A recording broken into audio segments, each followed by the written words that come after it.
पीछे यहाँ है गोलकोंडा फोर्ट और अभी मैं हूँ हैदराबाद में।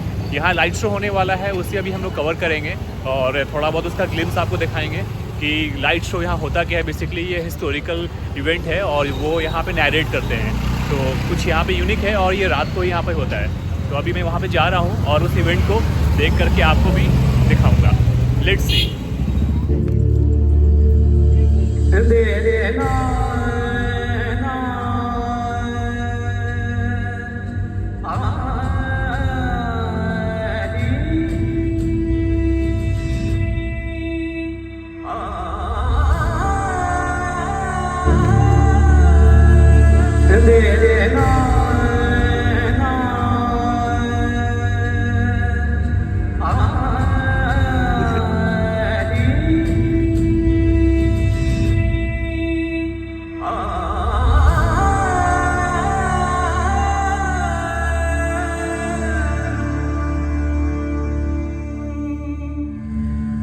ऊंचे मीनारों में, मोटी दीवारों में, महलों की रंगत में, महफिलों की संगत में मैं हूं, मेरा जिक्र है। राजा रजवाड़ों, सल्तनत और सुल्तानों के बनने बिगड़ने की संपूर्ण दास्तां हूं मैं। वक्त की ऊंची मीनार पर बैठा मैं निहार रहा हूं गोलकुंडा को। बड़ी दिलचस्प है इसकी भी दास्तां, आइए दिखाता सुनाता हूं।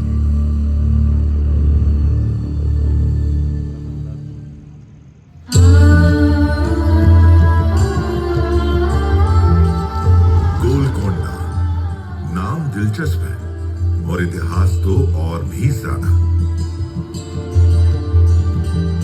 गोल्लाकोंडा तेलुगु में इसका अर्थ हुआ चरवाहों की पहाड़ी। इसी से नाम पड़ा गोलकोंडा।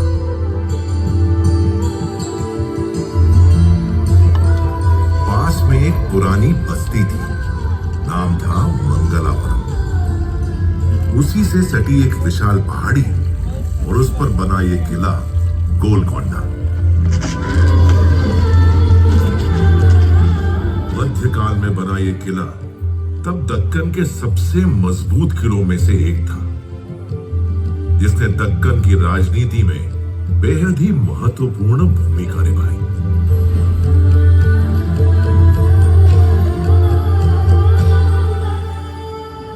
सदी 12वीं थी। आज का तेलंगाना तब तेलिंग कहलाता था, जिसकी राजधानी थी ओरुगालू। शासक थे काकतीय राजा। गोलकोंडा तब उन्हीं काकतीय राजाओं के अधीन आता था। काकतीय यहाँ के मूल हिंदू शासक थे और अपने समय में बेहद शक्तिशाली थे।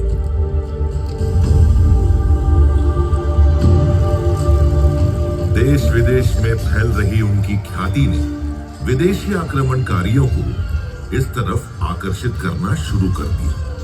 ऐसे में अपने साम्राज्य की रक्षा के लिए काकतीय राजा प्रताप रुद्र ने एक बड़ा फैसला किया।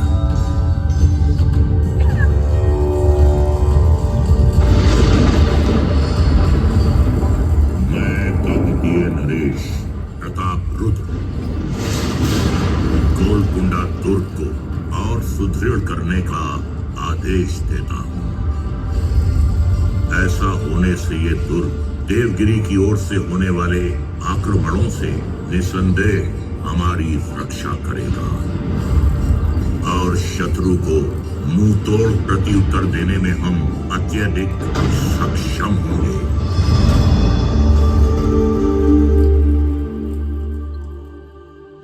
जंग से बड़ी है जंग की तैयारी, जो तैयार नहीं वो नुकसान उठाते हैं भारी।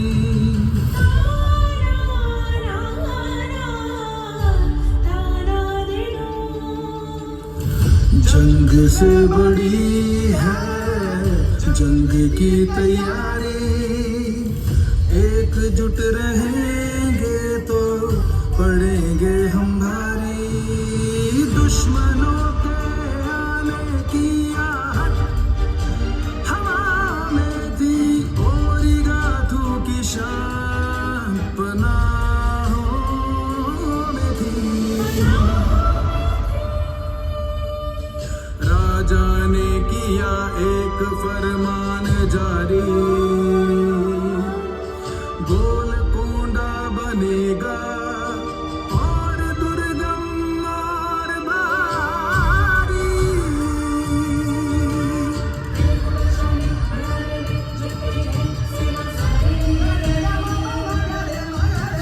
क्योंकि जंग से बड़ी है जंग की तैयारी, जंग से बड़ी है जंग की तैयारी। जो तैयार नहीं वो रुखसा उठाते हैं भारी।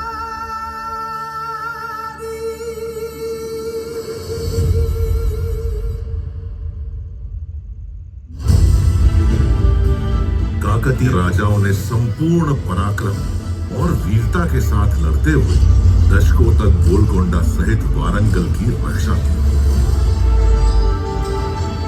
काकतीय साम्राज्य की समाप्ति के बाद मुसुनूरी प्रोलया नायक जैसे बहादुर स्थानीय शासकों ने भी पूरे पराक्रम से लड़ते हुए अपने राज्य से आक्रमणकारियों को खदेड़ दिया। लेकिन आखिरकार वारंगल के सुरक्षा चक्र में सेंध लग गई।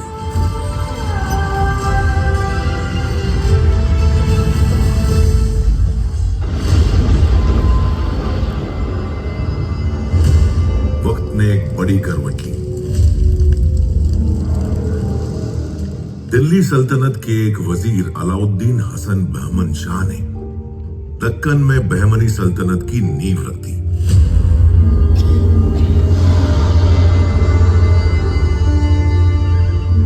शाह वारंगल फतेह करने का ख्वाब लेकर गोलकोंडा की ओर कूच कर गया। लेकिन उसका सामना हो गया वारंगल साम्राज्य के शासक प्रोलया नायक के उत्तराधिकारी मुसुनूरी कपया नायक से, जिन्होंने संपूर्ण शौर्य और साहस के साथ युद्ध करते हुए गोलकोंडा से आक्रमणकारियों को खदेड़ दिया और किले पर दोबारा कब्जा जमा लिया।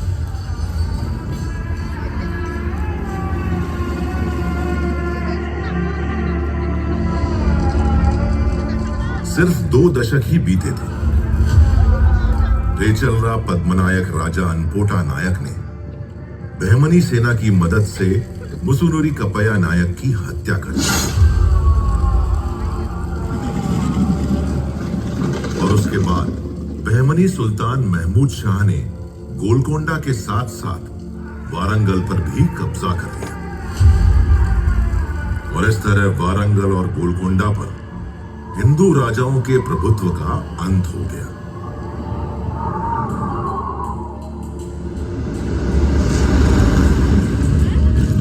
मैं इतिहास वक्त के इस मोड़ पर एक बड़े बदलाव की आहट को महसूस कर रहा हूं।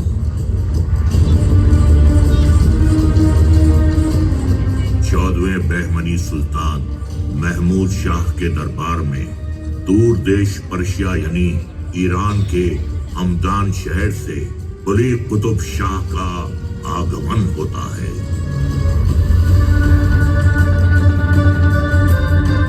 कुली कुतुब शाह बहमनी सल्तनत का अहम सूबेदार बन जाता है।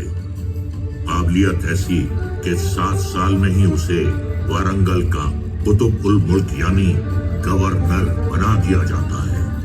गोलकुंडा की जागीर सौंप दी जाती है।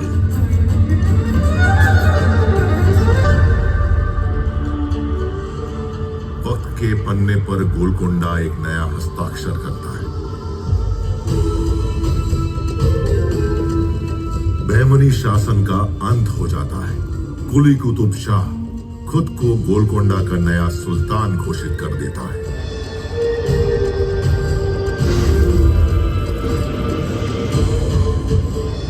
मैं कुली कुतुब शाह खुद को सूबा तेलंगाना का सुल्तान घोषित करता हूं। सल्तनत अब से कुतुब शाही सल्तनत के नाम से जानी जाएगी। विलाय गोलकुंडा सल्तनत की दारुल हुकूमत होगी।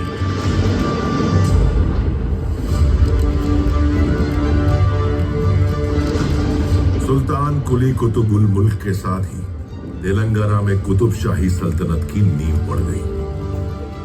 सुल्तान कुली ने गोलकोंडा को अपनी राजधानी बना ली, किले का सौंदर्यीकरण कराया और नाम रख दिया मोहम्मद नगर।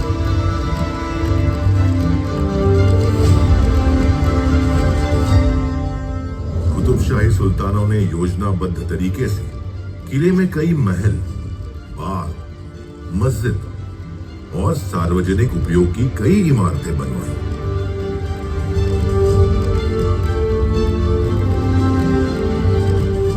किलोमीटर के दायरे में फैले इस किले में 8 दरवाजे।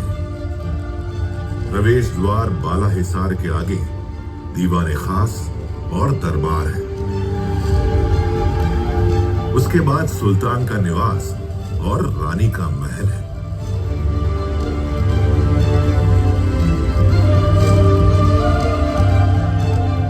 इन सबसे परे है महाकाली मंदिर, जहां अब भी हर साल बड़ी धूमधाम और धार्मिक हर्षोल्लास के साथ आयोजित होती है लोकप्रिय बोनालू यात्रा।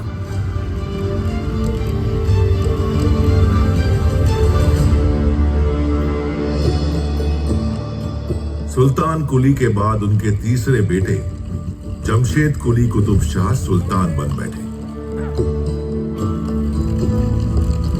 बड़े भाई जमशेद कुली के साथ चले लंबे संघर्ष के कारण छोटे भाई इब्राहिम कुली को गोलकोंडा छोड़कर मजबूरन विजयनगर साम्राज्य में राम राय के अधीन शरण लेनी पड़ी। शासन के 7 साल ही हुए थे कि जमशेद कुली की मौत हो गई। तब विजयनगर से वापस आकर इब्राहिम कुली ने खुद को गोलकोंडा का सुल्तान घोषित कर दिया। उन्हीं के शासन में एक झील का निर्माण हुआ। झील का नाम उनके दामाद प्रसिद्ध सूफी संत हुसैन शाह वली के नाम पर हुसैन सागर रखा गया। इब्राहिम कुली ने मूसी नदी से आगे गोलकोंडा का विस्तार करना शुरू किया। इस कार्य को पूरा किया उनके बेटे सुल्तान मोहम्मद कुली ने।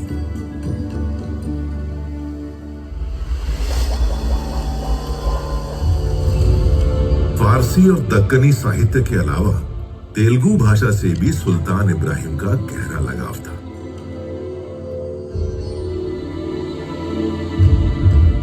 गोलकोंडा में तेलुगु शिक्षा को संरक्षण देने वाले वे पहले शासक थे।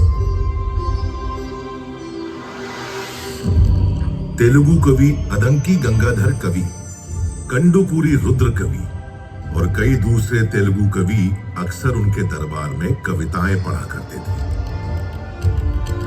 अदंकी गंगाधर कवि को तो उन्होंने अपना दरबारी कवि ही नियुक्त कर लिया था। तेलुगु साहित्य में सुल्तान इब्राहिम को मल्लिका भरम कहा गया। प्रसिद्ध तेलुगु साहित्यकार कंडुकुरी रुद्र कवि अपनी रचनाओं से लोगों की सामाजिक चेतना जगा रहे थे। यक्षगान को लोकगीत और नाट्य दोनों रूपों में लिखकर उन्होंने इतनी ख्याति हासिल कर ली कि सुल्तान इब्राहिम कुली खुद उनके मुख से सुनकर उसका आनंद उठाना चाहते थे।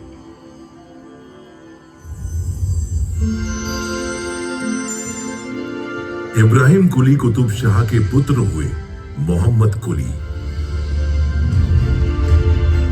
किशोरावस्था में ही मोहम्मद कुली की मुलाकात हुई मूसी नदी के उस पार चिचलम गांव की भागमती से।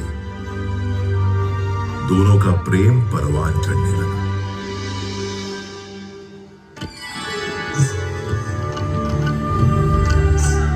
वालिद इब्राहिम कुली ने ज्यादा सख्ती ना दिखाने में ही सल्तनत की भलाई समझी और इस तरह भागमती और मोहम्मद कुली एक दूजे के हो गए।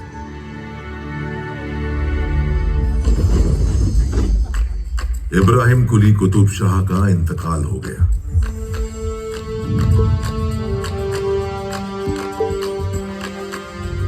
शहजादे वारिस मोहम्मद कुली कुतुब शाह गोलकोंडा के सुल्तान बन गए। उम्र थी मात्र 14 साल। मोहम्मद कुली खुद उर्दू कविताएं लिखते थे। वे उर्दू के ऐसे पहले कवि बन गए जिनकी कविताएं कुलियत नाम से संग्रह रूप में जारी हैं। वास्तुकला की इस्फहानी शैली का प्रयोग करते हुए मोहम्मद कुली ने शहर हैदराबाद बसाया। ईस्वी सन 1591 में चार कमान प्लाजा के बीच विश्व प्रसिद्ध चार मीनार की तामीर करवाई। 11 सुंदर बाग लगवाए और शहर का नाम दिया भागनगर।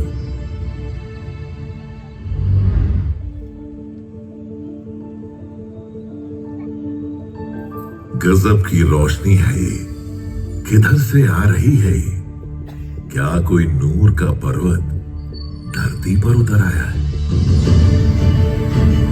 हाँ, यही सच है। यह एक टुकड़ा अनमोल रत्न हीरा है। नूर इसका ऐसा विस्मयकारी कि नाम ही पड़ गया कोहिनूर, यानी रोशनी का पर्वत। चश्मे बदू अल्लाह का नूर, शामिल उसमें ज़रूर है।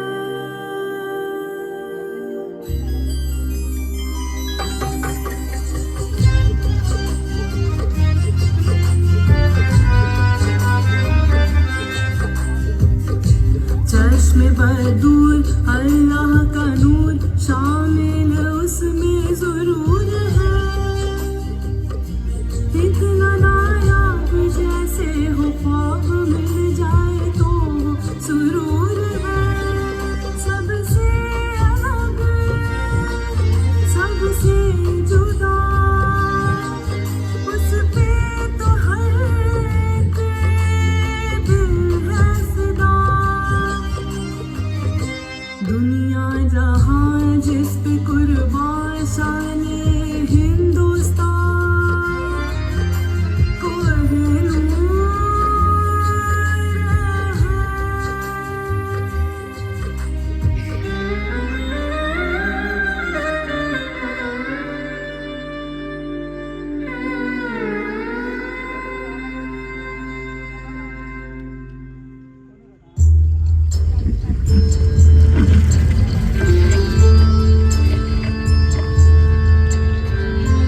मोहम्मद कुली के बाद सुल्तान बने उनके दामाद मोहम्मद कुतुब शाह ने हैदराबाद में मक्का मस्जिद का निर्माण करवाया।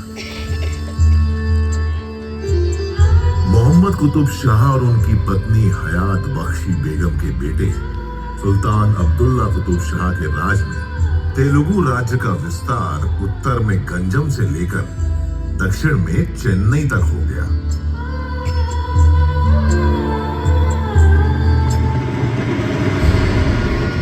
इसी बीच मुगल बादशाह शाहजहां का बेटा औरंगजेब दिल्ली से आकर दक्कन साम्राज्य का गवर्नर बन बैठा। अब मौका मिलते ही वो गोलकोंडा पर चढ़ाई कर दी।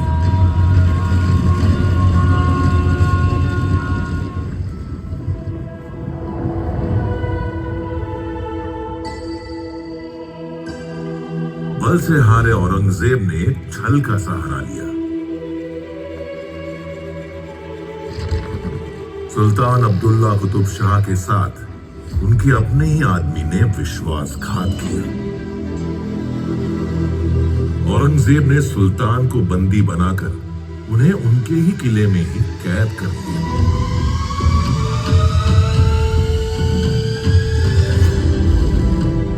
एक रणनीति के तहत अब्दुल्ला कुतुब शाह की मां हयात बख्शी बेगम ने औरंगजेब के सामने एक संधि का प्रस्ताव रखा।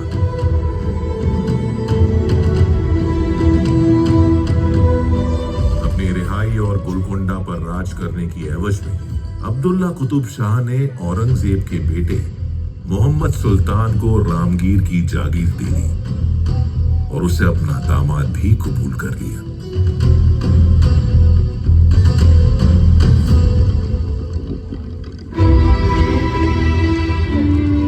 अब्दुल्ला कुतुब शाह के इंतकाल के बाद गोलकोंडा के नए सुल्तान के तौर पर तानाशाह के नाम से प्रसिद्ध उनके दामाद अबुल हसन की ताजपोशी हुई। अबुल हसन ने शासन के महत्वपूर्ण पदों पर काबिल और सक्षम हिंदू मंत्रियों की नियुक्ति की। उन्हीं में से दो सगे ब्राह्मण बंधु थे, अक्कन्ना और मदन्ना।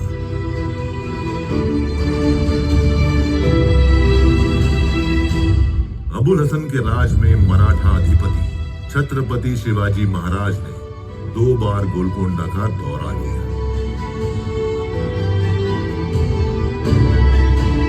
पहले सन 1672 में, फिर सन 1677 में।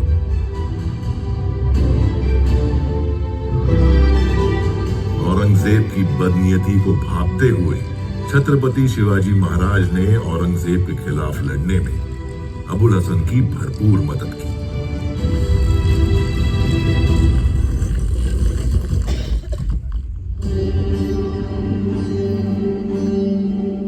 सुल्तान अबुल हसन ने अपनी प्रजा से सीधा संवाद बनाना शुरू कर दिया। सुल्तान एक दिन जा पहुंचे कुचिपुड़ी गांव। गांव वालों ने अपना पारंपरिक नृत्य पेश कर उनका स्वागत किया। सुल्तान खुश हुए और उन्होंने इस नृत्य का नाम रख दिया कुचिपुड़ी नृत्य।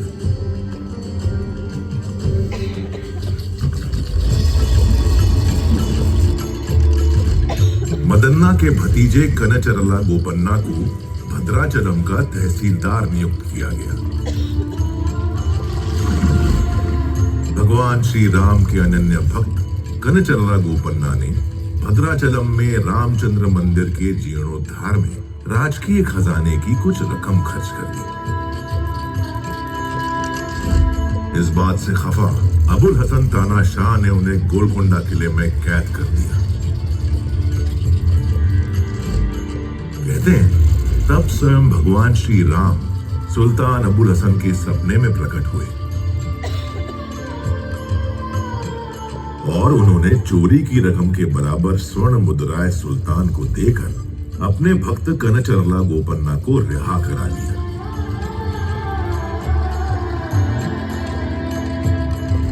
तब से कनचरला गोपन्ना भक्त रामदासू के नाम से प्रसिद्ध हो गए।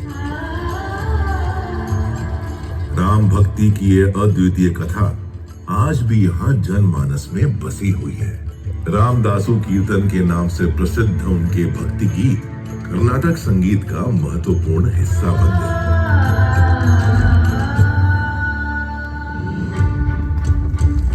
अबुल हसन तानाशाह मुगलों से लड़ने में बीजापुर की मदद कर रहा है और हिंदुओं को मंत्री बना रहा है। इन सब बातों को सुनकर मुगल बादशाह औरंगजेब आग बबूला हो गया।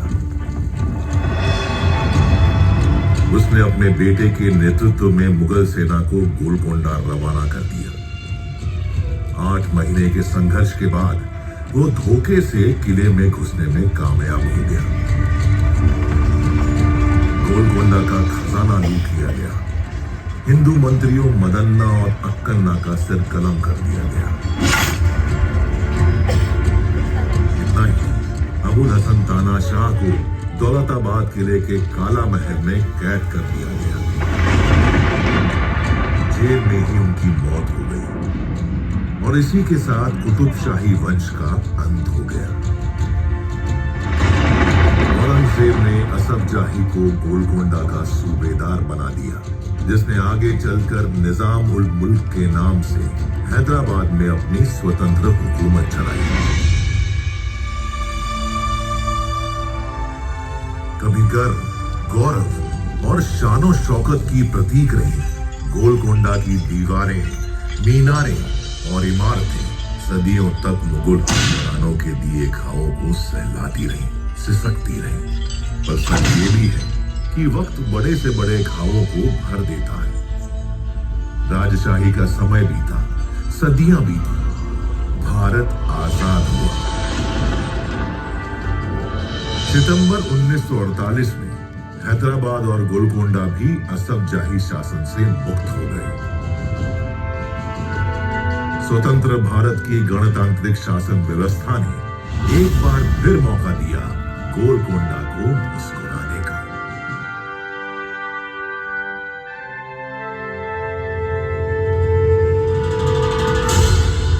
मैं इतिहास वक्त के ऊंचे मीनार पर बैठा निहार रहा हूं गोलकोंडा को। अतीत के पन्नों में झांकते हुए एक बार फिर मुस्कुरा उठा है गोलकोंडा। गोलकोंडा, जहां वक्त की रेशमी तह पर पिस्सों के मोती गढ़े गए।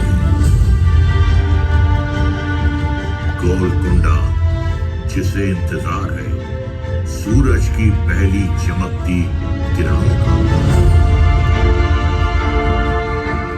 जो उतरेंगी ग्रेनाइट पहाड़ियों पर और चमक उठेगा किला गोलकोंडा।